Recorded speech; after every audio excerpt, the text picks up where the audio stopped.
Okay, I had set this up on our camper here on a very remote property that we own.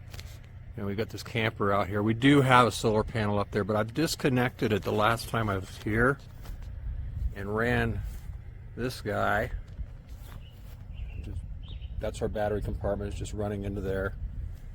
And we just got here, so I want to check make sure that we still have a charge in here. And yes, we have a full charge. So this little portable solar charger does a pretty good job. You got something you want to keep topped off over while you're away, it looks like this guy's going to do it good. So I'm happy with it.